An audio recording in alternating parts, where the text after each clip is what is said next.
Bonjour à toutes et à tous, bienvenue sur l'Indépendant. Aujourd'hui, émission spéciale rugby à 13 avec les Dragons catalans. Car la saison 2026 de la Super League reprend dès ce jeudi. Première rencontre pour les Sankéors ce vendredi 13 février contre Huddersfield. Et pour en parler avec nous aujourd'hui, ils sont trois. Benjamin Garcia, le capitaine des Dragons catalans. Bonjour Benjamin. Bonjour. Le directeur général du club, Sébastien Munoz. Bonjour Sébastien. Bonjour. Et le directeur commercial, Christophe Lévy. Bonjour Christophe. Bonjour.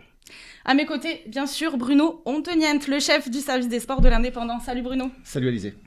Justement, Bruno, je commence avec toi parce que ça fait 3 ans qu'on ne t'a pas entendu commenter les matchs des Dragons catalans. Tu fais ton grand retour dès vendredi aux commentaires pour l'Indépendant, puisque cette saison, l'Indépendant est le diffuseur officiel des Drax. Exactement, alors là, c'est la grande nouveauté. Le groupe, l'Indépendant, la Dépêche, Midi Olympique et Rugby Rama ont négocié pour reprendre, avec IMG, pour reprendre le signal de Sky Sport. Donc tous les matchs des Dragons, les 27 rencontres des Dragons seront à suivre en direct, en clair, commentés bien entendu en français sur le site de l'Indépendant avec un simple clic. Il n'y aura pas besoin de se connecter, il n'y aura pas besoin de créer un compte. C'est un accès gratuit. Voilà, un accès gratuit et qu'on va simplifier vraiment. Alors il y a une attente forte, j'imagine, des supporters du rugby à 13. C'est toujours un véritable enjeu pour le club d'avoir cette couverture, en tout cas visuelle. Christophe, Sébastien Ben oui, bien sûr que pour le club, c'est une excellente nouvelle que le groupe de la Dépêche se soit manifesté pour acquérir ses droits télé. Et pour nous, c'est évidemment pour nos supporters, tous les fans qui nous suivent, pouvoir accéder gratuitement à travers le Midol, Rugby Rama, l'Indépendant, c'est une plus-value et on est vraiment heureux. Et heureux du retour de Bruno, parce que nous, évidemment, toute la saison, on a annoncé des recrues, mais on n'attendait pas ce retour-là. Et donc, c'est une belle nouvelle aussi pour le club et pour le rugby à 13. Mon premier match en direct sur l'Indépendant ce vendredi 13 février avec les réceptions d'Huddersfield pour les Dragons catalans. Benjamin, j'imagine que vous avez hâte de retrouver cette compétition. Comment vous sentez le groupe là, à quelques jours de la reprise? Non, très bien. C'est sûr qu'on a tous hâte. C'était une longue intersaison.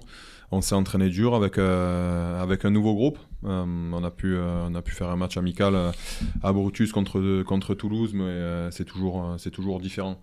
On est allé le dimanche dernier à Batley pour la coupe, c'est encore différent. Mais là, de retrouver notre stade pour le premier match de la saison, voilà, on a hâte et il nous tarde vendredi. Vous avez une longue, grosse pré-saison. Comment ça s'est passé concrètement? C'est toujours long, j'imagine. Oui, on a commencé début novembre. Alors, il faut savoir que c'est vraiment basé sur la préparation physique. Donc, on a eu 3 mois difficiles. On est parti en camp militaire, 3 jours.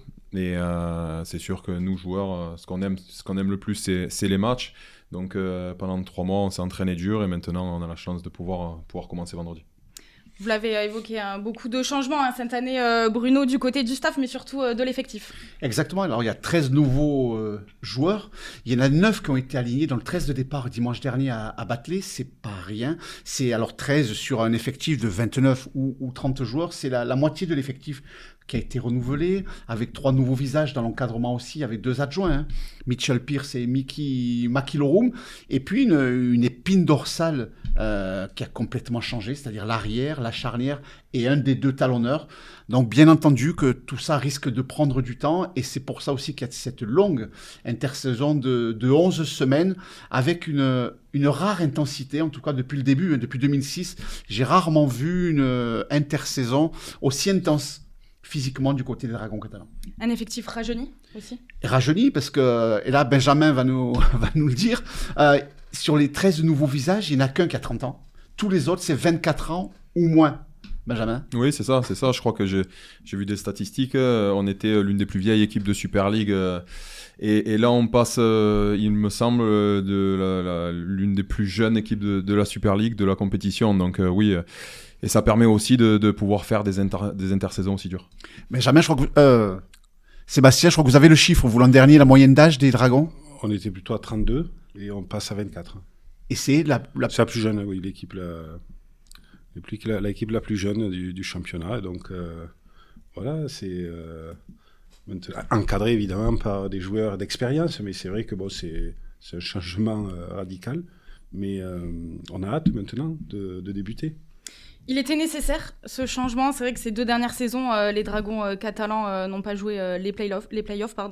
Voilà, c'était nécessaire pour repartir sur un nouvel élan. C'était nécessaire de renouveler le groupe, puisque un nombre important de joueurs étaient en fin de contrat, donc de toute façon il fallait renouveler ce groupe. Après, le choix de la jeunesse, il n'était pas obligatoire, mais c'est le choix qu'on a fait, parce qu'on avait envie de se donner un peu de temps pour avoir une équipe performante et se dire qu'on avait 2-3 ans pour permettre à tous ces joueurs de monter en puissance et d'être performants. C'était aussi... L'idée, c'était aussi de se dire qu'il ne fallait pas travailler dans l'urgence, mais il fallait construire. Benjamin, personnellement, vous êtes le capitaine des Dragons depuis plusieurs années maintenant. Vous étiez, on le disait, entouré plus de trentenaires. Là, d'être face à un effectif comme ça, jeune, est-ce que ça change quelque chose à vous dans votre rôle ? Comment vous leur parlez Alors peut-être que j'aurais un peu plus de responsabilité. J'ai toujours été... entouré par le passé avec des joueurs quand même avec pas mal d'expérience, que ce soit en NRL ou en Super League, avec des Sam Tomkins, des joueurs comme Mitchell Pearce, Jimmy Maloney, ça restait toujours des leaders, donc j'étais peut-être un peu plus entouré que maintenant, mais voilà, je vais prendre ses responsabilités. Il y a toujours Julien Bousquet avec moi, il y a Toby Sexton qui est un leader aussi, qui apporte énormément au groupe, et on va avancer comme ça, et j'ai confiance en ce groupe, et moi ça me change pas grand chose au final. J'aime prendre mes responsabilités. Donc. Ça a changé parce qu'on le voit pour tous les étrangers qu'on a pu croiser, qu'on a pu interviewer dans les colonnes de l'Indépendant. Beaucoup de suite parlent de l'importance de Benjamin Garcia dans le vestiaire, de Julien Bousquet, d'Alric Zacosta. Également, des mots qu'on n'entendait pas avant de la part des recrues qui arrivaient, qui avaient presque tout gagné déjà en NRL. Là, ils arrivent, voilà, tout le monde fait profil bas. Il y a beaucoup d'humilité, de reconnaissance aussi de la part de ces joueurs qui, on le voit, on l'a entendu, reconnaissant de la main tendue par les Dragons catalans et de votre présence aussi dans les vestiaires. Ouais, je pense que c'est un gros changement aussi ça dans le groupe, on le ressent énormément. Comme tu dis, les joueurs qui sont arrivés sont très humbles, à la limite de la timidité un peu quand ils sont arrivés, mais comme tu l'as dit, c'est pas des joueurs avec une grosse expérience, c'est des joueurs jeunes et qui ont tout à prouver.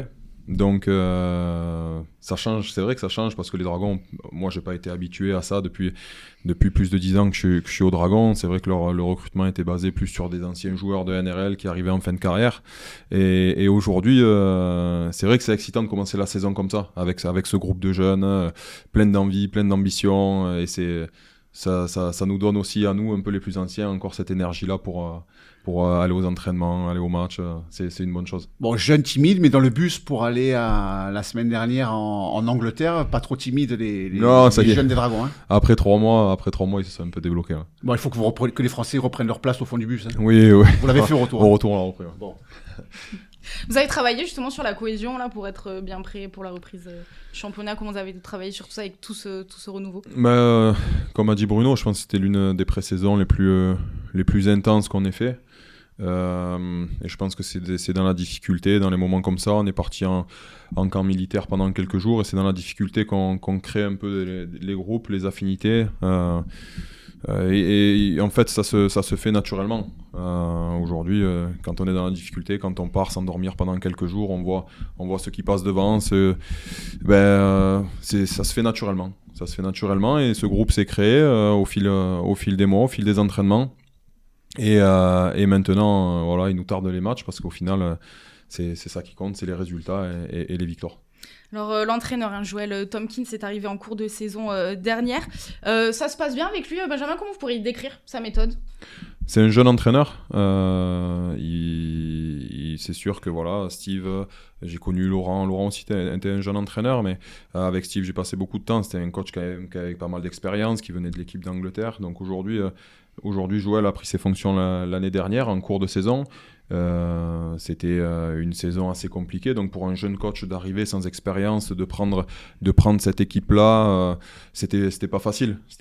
Alors là, cette année, il a eu un peu plus de temps, je pense, pour préparer la pré-saison, pour préparer aussi son équipe, son recrutement. C'est quelqu'un qui a énormément d'envie. C'est quelqu'un qui vient de Wigan, donc toujours cette mentalité très dure de s'entraîner dur, et on l'a vu pendant la pré-saison. Mais voilà, tout se passe bien avec lui et on est tous derrière lui, en tout cas les joueurs. Oui, c'est sa première expérience en tant qu'entraîneur principal. Vous avez choisi de lui faire confiance. Oui, parce que déjà il connaît bien le club, c'est un ancien joueur. Il montrait des capacités qui nous laissaient penser qu'il était capable de diriger un groupe et d'être l'entraîneur en chef. Et donc on a fait ce choix-là et on est resté dans cette logique et dans cette continuité de se baser sur son expérience, la connaissance du club et aussi tout ce qu'il avait pu apprendre, notamment à Wigan ou dans les différents clubs où il est passé.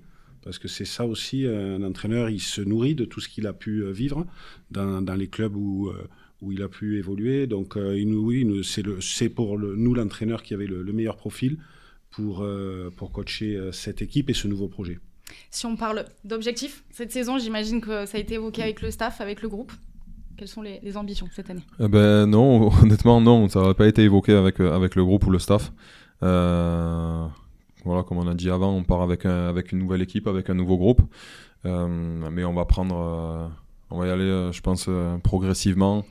Et je pense que ce groupe montera en puissance petit à petit au long de la saison parce que on a changé beaucoup de choses et même avec 3 mois de pré-saison et d'entraînement, c'est pas ça qui crée ces relations-là qu'on va avoir sur le terrain. Il va nous falloir peut-être quelques semaines encore, des moments un peu difficiles dans le match, des choses qu'on va créer au fil des week-ends. Donc pour l'instant non, mais en tout cas nous on a tous, je pense qu'on a vécu de belles choses en 2021 et en 2023 avec certains qui sont encore dans le groupe et on a tous envie de regoûter à ces playoffs-là parce que les Dragons catalans doivent y être chaque année. C'est vrai qu'on a posé cette question de l'ambition, de l'objectif à Joel Tomkins qui nous a dit on veut redevenir une équipe difficile à battre. C'est vrai que l'an dernier, il y a eu des matchs qui ont donné l'impression d'avoir été lâchés par cette équipe des Dragons catalans. Ça, c'est vrai que c'est pas pardonnable, c'est intolérable par rapport aux supporters. Mais voilà, on voit cette fermeté, en tout cas, de Joel Tomkins et des joueurs de redevenir une équipe dure à battre. C'est ça un peu le leitmotiv cette année ? Je pense que bien sûr, on peut perdre. Je suis un mauvais perdant, mais j'accepte de perdre si on perd d'une certaine manière. Aujourd'hui, je pense que l'année dernière encore, il y a eu des matchs où l'équipe a lâché complètement. Et ça, c'est pas acceptable. Donc cette saison, je pense que ça sera différent. Je vous promets pas qu'on gagnera tous les matchs, mais par contre, on mouillera le maillot et on fera tout pour donner le maximum. Une saison où les Dragons catalans ne sont plus les seuls, n'est plus la seule équipe française dans ce championnat de Super League puisque le Toulouse Olympique a rejoint l'élite cette saison. C'est une bonne chose d'avoir le voisin toulousain jouer dans le même championnat. Il n'y a plus que Perpignan maintenant, c'est une bonne chose. Oui, c'est une bonne chose pour nous. En tout cas, c'est une candidature qu'on a soutenue. C'est une bonne chose pour la compétition d'avoir 2 clubs français. C'est une bonne chose pour nous parce que ça crée une émulation et un derby, puisque les autres clubs avaient tous leur derby. Nous, on l'a. Et après, je crois que c'est une bonne chose, surtout pour le rugby à 13 français, d'avoir 2 équipes qui jouent dans le meilleur championnat européen. Ça permettra à plus de joueurs de côtoyer le haut niveau régulièrement et ne serait-ce que... Au vu de la Coupe du Monde qui arrive, là, c'est une bonne chose d'avoir le maximum de joueurs maintenus sous pression dans une compétition difficile. En tout cas, nous, on s'en réjouit, on les a soutenus et il nous tarde de pouvoir les affronter. C'est une belle saison qui s'annonce en plus puisque la Super League fête ses 30 ans, mais surtout cette année, cela fait 20 ans que les Dragons catalans ont rejoint ce championnat. Christophe, c'est une année d'autant plus importante sur l'aspect commercial, voilà, si on peut parler un petit peu, faire le point sur le budget, les partenaires, c'est d'autant plus... Quel est le gros défi cette saison 2026 ? Le gros défi, ça a été de remotiver notre communauté d'abonnés particuliers et abonnés professionnels, c'est-à-dire les partenaires, depuis notre dernier match. C'est-à-dire le 31 août, c'est une autre vie, quoi. Le 31 août, c'était il y a 5 mois et demi. Et il y a beaucoup de choses qui sont passées dans le département, dans notre club, dans d'autres clubs également. Et de remobiliser tous ces gens de notre communauté, c'est jamais évident, mais là, particulièrement cette année. On l'a senti comme jamais, en fait. Et donc, c'est vrai qu'on parle de de play-off. Moi, j'ai envie de dire, même de matchs à domicile en septembre, c'est essentiel qu'on ne s'arrête pas au 31 août. Le 31 août, en plus, c'est encore des vacances. Il y a la moitié de nos gens, ils ne sont pas là. Donc, en vérité, c'est presque plus de 6 mois sans qu'on ait réellement vu la base réelle des Dragons autour du stade.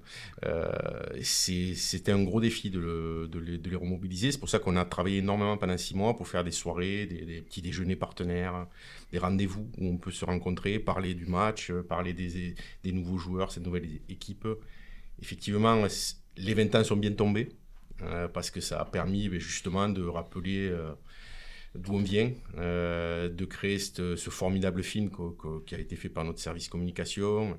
Et avec le succès qu'on a eu au Palais des Congrès il y a quelques semaines, ça a bien remobilisé tout le monde. Et c'est vrai que tous les gens qui étaient présents, en tout cas, de suite, ont répondu présent pour ça y est, c'est vrai, je me souvenais de ça, j'étais là.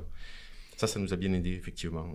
Maintenant, après, on espère aussi un bon début de saison pour continuer sur cette dynamique. Chaque année, vous perdez des partenaires. Vous avez perdu plus que les années précédentes cette année ? On a perdu plus que les années précédentes, oui. Vous étiez à 400 ou vous n'étiez pas à 400 sur les années précédentes ? En quantité de partenaires, oui, on est monté jusqu'à 400. Bon, ça évolue, ça dépend les années, ça dépend les résultats sportifs. Mais vous en avez trouvé des nouveaux cette année pour être à l'équilibre ? On a trouvé quelques nouveaux, évidemment, heureusement. Mais la période n'est pas facile. C'est un gros tour de force dans ce petit département, avec ces deux équipes professionnelles des deux rugby, d'arriver des deux côtés, je pense à peu près à 400 partenaires chacun. C'est énorme. Oui, alors l'USAP, je pense, a un plus gros budget sponsoring que nous. Alors en quantité de partenaires, peut-être pas, je ne sais pas ça. Mais on oublie souvent aussi les festivals de musique qui n'existaient pas, ou alors de cette ampleur-là, au début des Dragons, il y a 20 ans, il y a même 10 ans. Et donc là, oui, c'est effectivement sur le marché du spectacle, parce que moi, je considère qu'on est sur le marché du spectacle. On a 4 grosses activités sur le département. Après, chaque département a ses particularités. On pourrait aussi avoir un gros club de foot dans la ville ou dans le département, comme il y a à Toulouse, comme il y a à Montpellier. Donc on vit avec ce qui se passe aussi dans notre département. Ça crée aussi de l'émulation. Il n'y a aucun problème quand on a des bons résultats sportifs, quand on arrive aux phases finales.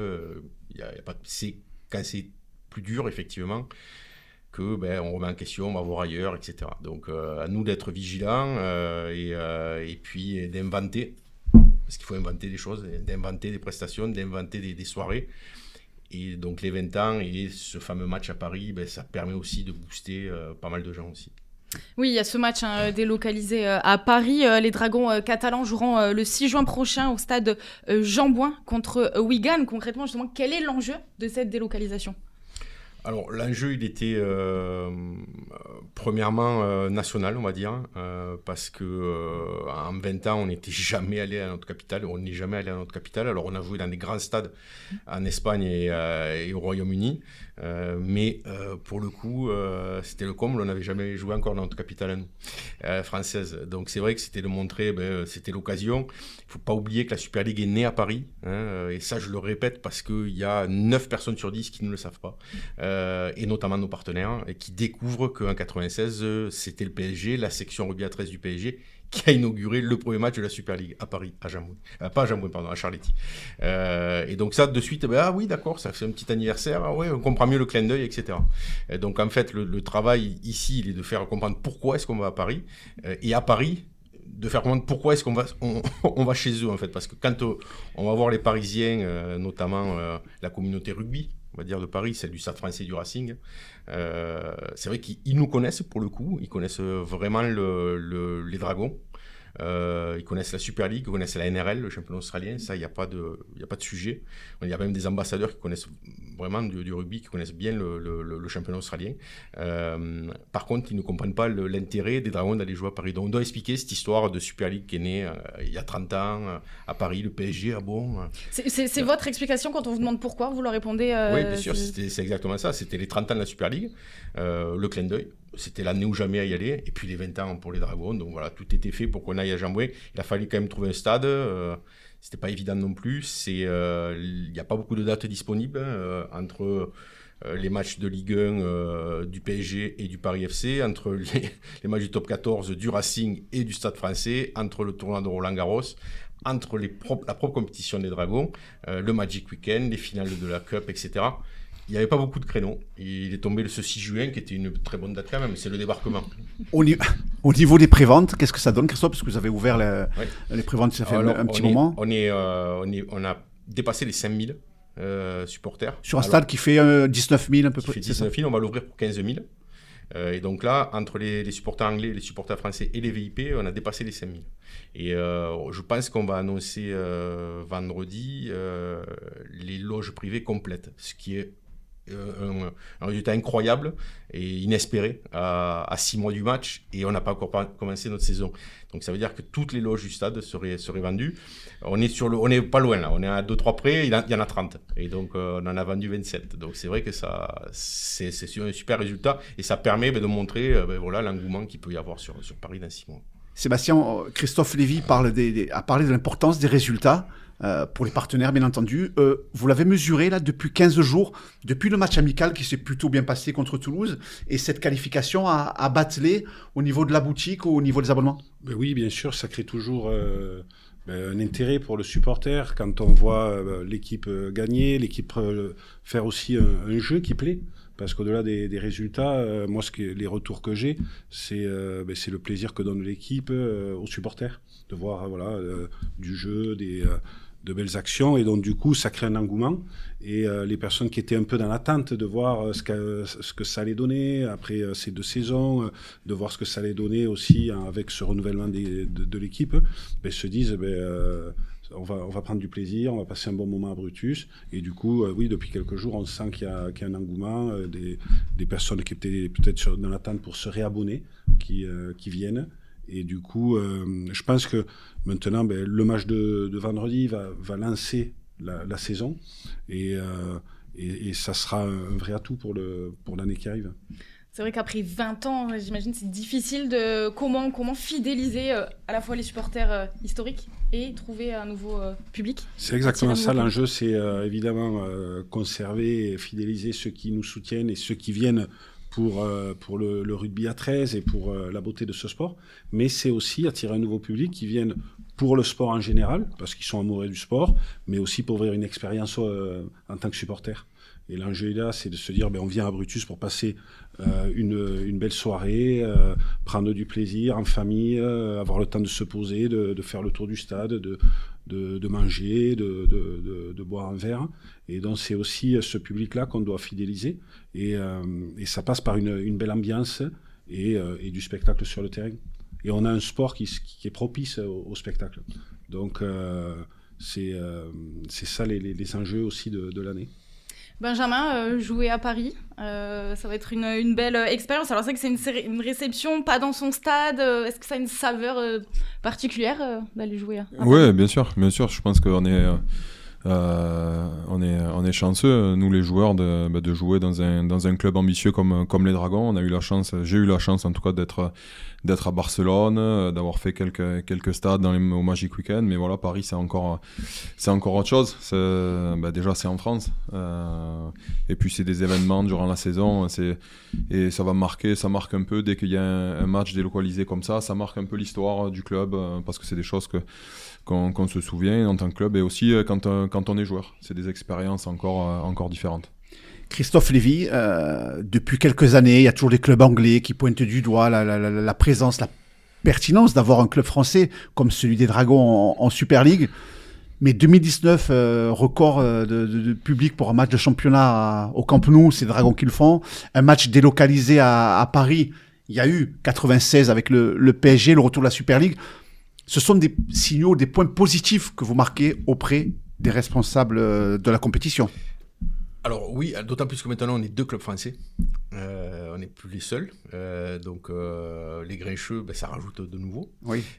Double dose de Grincheux. Double dose de Grincheux, et surtout ça met de la pression parce qu'il faut réussir cet événement. Réussir, c'est-à-dire réussir, c'est faire du monde, faire 15 000. Du spectacle, voilà. Les caméras vont être quand même braquées sur nous. pas que les caméras d'indépendants. Sur ce match, il y aura vraiment beaucoup de monde qui va regarder. Il y a d'autant plus, pas que la Super League, je pense que les Australiens et la NRL aussi. La NRL, ils ont des projets d'expansion. Il y a plusieurs années, on avait signé cet événement en Magic Weekend. C'était aussi un test. On n'a pas pu le faire à cause du Covid. On a mis 6 ans à les reconvaincre de refaire un match. Et là, pour le coup, c'était notre match. Donc là, il n'y avait plus besoin d'un accord quelconque d'autres personnes de Super League. On a décidé notre propre chef de ne pas le faire à Perpignan. Mais je sais que cette expérience-là est importante parce qu'aujourd'hui, la NRL regarde des villes susceptibles d'accueillir des matchs de NRL. Comme fait la NBA, comme fait la NFL, la NRL a compris garder ses meilleurs joueurs, ça devait passer par de l'expansion et donc proposer des événements comme Las Vegas depuis 3 ans, oui. Pendant 3 ans et dans 15 jours, je veux dire. Hong Kong, il parle de Hong Kong, il parle des Émirats Arabes Unis, pourquoi pas Paris? Ouais. Mais pour ça, il faut qu'il y ait un public, il faut qu'il y ait une réussite. Voilà. Et donc, c'est vrai que ça nous met quand même beaucoup de pression. La pression, vous l'aviez aussi en 2019 pour le Camp Nou. C'était inimaginable de faire 10 000 personnes. Vous en avez fait 33 000, je crois. 31 555, exactement. Ouais. Mais voilà, la pression était la même aussi. À cette période-là, vous ne pouviez pas... Tout le monde scruter. C'est vrai. Presque même plus l'affluence que le résultat. Oui, alors c'est vrai. Chaque fois que je pose une question, quand je parle de ce match à Paris, la première question c'est s'il y aura du monde. C'est pas contre qui on joue, si on va gagner ou quoi que ce soit, ou pourquoi. Est-ce qu'il y aura du monde? Donc bon, c'est comme ça. C'est notre sport qui le veut, en France en tout cas. C'est vrai qu'on est loin à Perpignan et des médias nationaux. Et donc c'est pour ça qu'il y a quand même un gros travail. Et c'est pour ça qu'en ce moment, on est pas mal fatigué parce qu'il y a beaucoup de dossiers qui s'accumulent, le début de la saison et puis avec tout ce que ça comprend. Et en doublon, ce match à Paris. Ce match à Paris, il est loin, mais il est pas trop loin.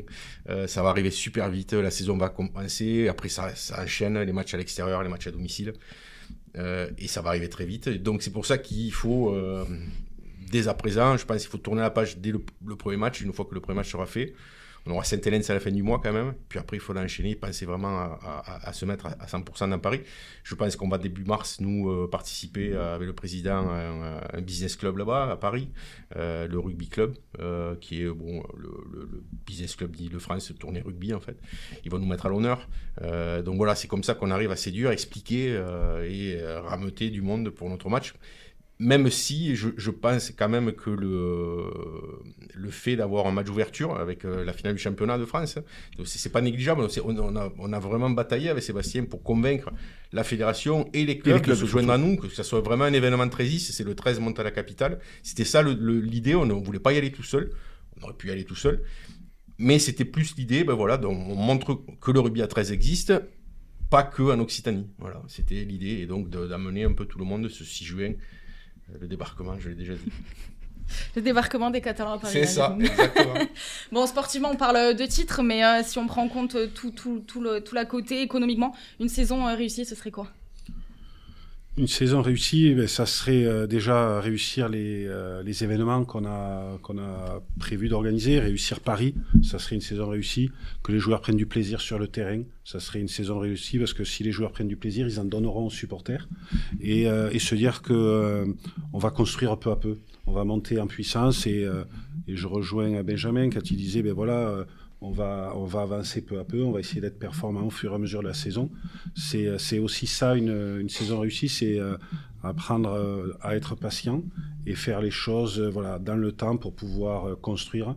Et il n'y a que comme ça qu'on pourra retrouver de belles performances. Mais tout en ayant conscience que votre public est impatient, il ne l'est plus. Il est impatient parce que vous avez fait la finale en 2021. Alors, vous avez fait la finale en 2023, vous avez gagné en 2018. Donc ce public a goûté au succès, aux joies de voir une finale. Et donc, il ne supporte pas la médiocrité d'une équipe qui n'est pas dernière, ni avant-dernière, mais qui est 8e ou 9e, ça ne passera pas. 8e et demi-finaliste de la Cup l'an dernier, parce que des fois, on oublie aussi que l'an dernier, même si c'est une saison, on fait quand même une demi-finale. Et moi, j'étais au match. on passe très peu à côté de la finale. Oui, à la vraiment, mi-temps, c'est un détail. Ça se joue à un moment sur une action, c'est un détail. Et voilà, quelques minutes, on se retrouve en finale. Donc la saison dernière, elle est frustrante. Mais pas que d'un point de vue des résultats, elle est frustrante parce que on sent qu'on est passé à côté de quelque chose. Mais peut-être que la leçon à tirer, c'est qu'en début d'année, le discours, c'était de dire on sera dans le haut du tableau, on sera dans les 4 premiers. Et je crois que ça, c'était une erreur. Parce que dans le sport de haut niveau, c'est très difficile de prédire ce qui va se passer. Et plutôt que de se dire on va le faire, il faut dire, je préfère, on va construire, vraiment. Parce que décider qui va gagner en début de saison, c'est pratiquement impossible. Sinon, tout le monde jouerait au paris sportif et gagnerait. Par contre, dire on va construire pour être capable de performer, ça c'est un choix, il faut le faire évidemment. Mais si on décide de construire pour performer et se donner un peu de temps, on a plus de chances d'y arriver. Maintenant, on a une équipe jeune, on l'a dit, avec toutes les qualités, mais aussi le manque d'expérience parfois. Mais si notre équipe donne du plaisir à nos supporters, nos supporters, ce qu'ils veulent, c'est voir du combat. Ils aiment ça. Ils veulent voir des joueurs, Benjamin le disait il n'y a pas longtemps dans une interview, mouiller le maillot, comme on dit. Je crois que si on arrive à faire ça, notre public va nous suivre parce que ce sont des connaisseurs et ils savent, ils connaissent notre sport, ils connaissent les difficultés de ce sport. Et du coup, je crois qu'ils seront derrière l'équipe et ils les porteront, vers de belles victoires, bien sûr. Mais je pense que dans un premier temps, il faut, avant de juger cette équipe, j'ai envie de dire aux personnes, venez les soutenir, venez nombreux au stade, venez les encourager et vous pourrez, et on pourra compter sur eux parce qu'on a un très très joli groupe, vraiment. C'est un petit détail, mais la photo de la une de l'Indépendant, lundi. Le cahier des sports, oui. Ouais, le cahier des sports. Je crois qu'elle traduit un peu l'état d'esprit de cette équipe. Moi, j'ai vu un groupe posé dans un vestiaire, comme on pourrait voir une équipe, D'habitude, ça se fait en coupe, ouais. Exactement. Dans les autres sports, on le dans voit les autres en Coupe de sports. France. Et là, c'est le premier match et on a cette image-là de notre équipe. Et en tout cas, moi, cette image-là, elle m'a beaucoup plu parce que, en fait, elle est venue concrétiser ce que je ressens depuis 3 mois. C'est le groupe que je vois depuis 3 mois tous les jours. Et ça m'a fait plaisir quand j'ai vu cette photo. J'ai dit, c'est vraiment ce que je ressens tous les jours quand je les vois. De la joie, de l'envie, de l'enthousiasme, pardon. Et cette image, elle le traduit. Et cette image, c'est vraiment un moment important. Et je crois que si tous les week-ends, malgré la dureté de ce championnat, parce que c'est un championnat qui est très très dur, c'est un marathon, chaque kilomètre, chaque match, c'est vraiment une difficulté, encore plus pour notre équipe, et Toulouse d'ailleurs, parce qu'on multiplie les déplacements. Et ça, on l'oublie. Quand on n'est pas joueur et qu'on fait le déplacement avec l'équipe, quand on revient, on est épuisé. Oui. Et moi, je me dis, mais t'as pas joué ? Et t'es fatigué. Mais vraiment, je me dis, tu reviens avec eux, t'es fatigué parce qu'on se lève à 4h du matin, à 3h30, on prend un avion, on fait 10 heures de trajet. Je dis, mais la différence, c'est que t'as pas joué. Et donc, j'ai beaucoup d'admiration, en fait, pour nos joueurs. Et l'image de lundi, je crois qu'elle symbolisait tout le travail qu'ils ont effectué depuis le début. Et j'ai qu'une envie, c'est qu'on garde à l'esprit cette cohésion et cette photo, et que ce soit celle-ci qui nous accompagne tout au long de la saison. D'ailleurs, cette photo, Benjamin, on l'a vue tout à l'heure, je l'ai vue tout à l'heure dans votre salle vidéo, oui, où ont lieu les points presse, bien accrochés. Déjà, la première photo sur le mur, voilà, vous étiez en plein milieu. On n'est pas habitué à une photo comme ça, mais elle traduit beaucoup, c'est ce que dit Sébastien. Ouais, alors, petite anecdote, on en avait fait une comme ça en 2021, premier match de la saison. Bon, c'est ce qui s'ensuit de la saison 2021, on va en finale, mais... Donc c'est ton idée, ça Non, ça s'est fait naturellement. Ça s'est fait naturellement, mais je sais que voilà, des images comme ça, on les garde tout au long d'une saison, et ça traduit un peu là, voilà, cette cohésion de groupe. Mais en dehors de ça et de cette photo, j'aimerais revenir un peu sur le match, par exemple, de Batley. Voilà, voyage difficile. On arrive dans un terrain en pente, boueux, on s'échauffe sur un endroit où il était, Bruno. Oui, entre le parking et la buvette. Voilà, exactement. Et personne ne se plaint. Aucun joueur se plaint. C'est ça. Et alors moi j'ai connu dans le passé avec certains joueurs, aujourd'hui peut-être qu'ils auraient refusé de s'entraîner ou de s'échauffer sur... Vous auriez fait jouer le 18, 19 et 20e. Oui. Ouais, bien sûr, et aujourd'hui voilà, j'ai passé un week-end, personne ne se plaint, on y va avec une bonne mentalité, avec le sourire, et on a fait le boulot parce qu'aujourd'hui on passe presque 60 points à cette équipe, avec des conditions très très difficiles. On a vu des essais, on a voulu jouer, et on s'est fait plaisir tous ensemble, donc je pense que c'est un peu ce qui résume ce groupe. Bon, l'autre gros dossier pour le club aussi, c'est cette nouvelle tribune, toujours très attendue, qui doit sortir de terre au stade Gilbert Brutus.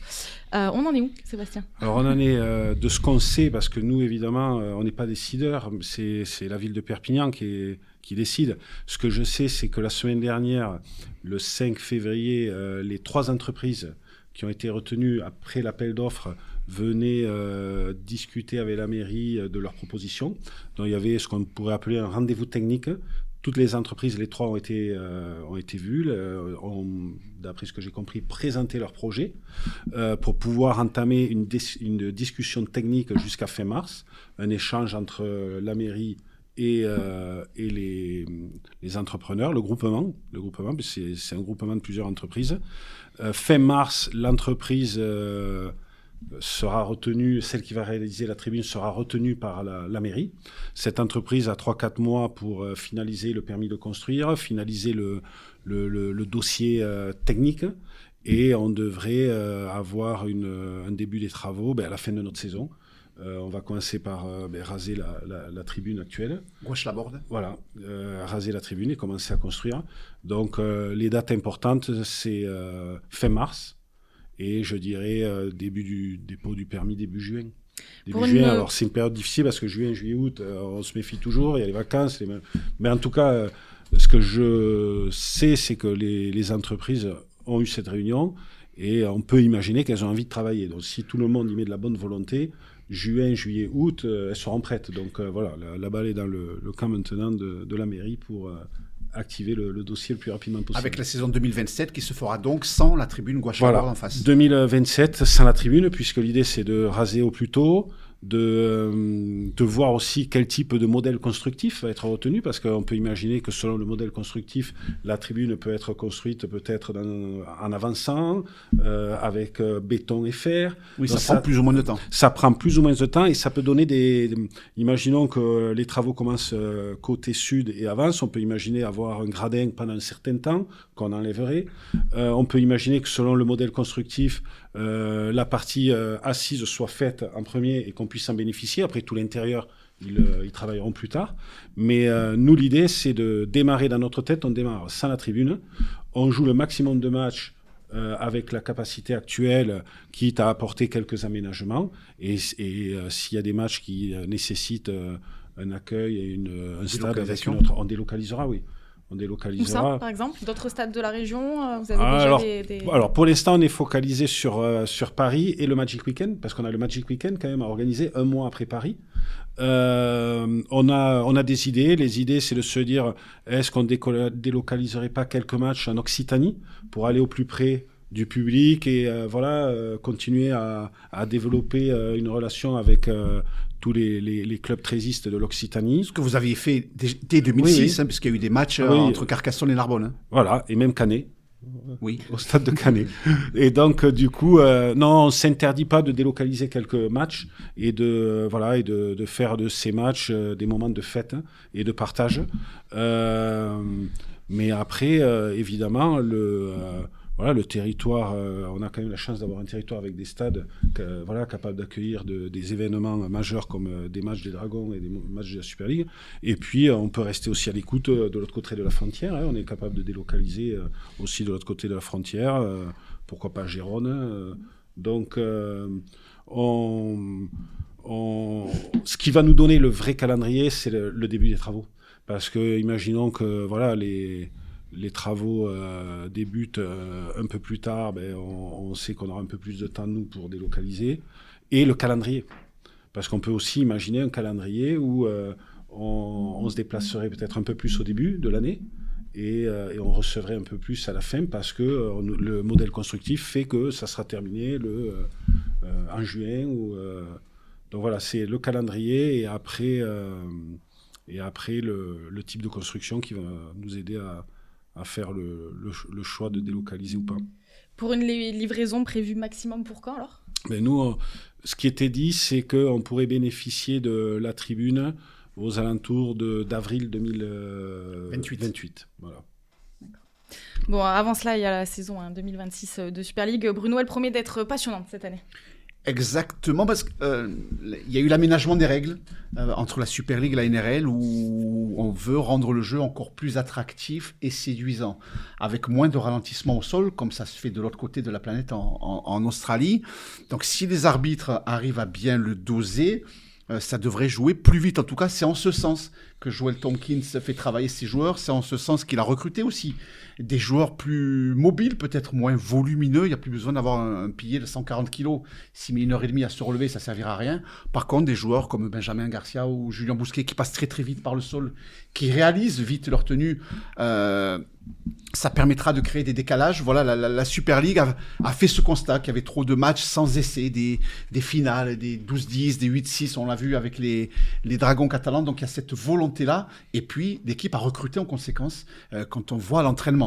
Charlie Staines, Lewis Dodd, Toby Sexton, ça ne peut être qu'enthousiasmant vraiment de voir ce que peut produire cette équipe. Et puis les autres se sont sérieusement renforcés aussi. Donc il devrait vraiment y avoir un spectacle à tous les étages. Vous êtes d'accord, Alexis ? Enthousiasmant cette année, tous ces changements. Ouais, bien sûr. Je crois que le premier match de la saison, l'année dernière, c'était 1-0. Oui, Wigan Lee. Oui.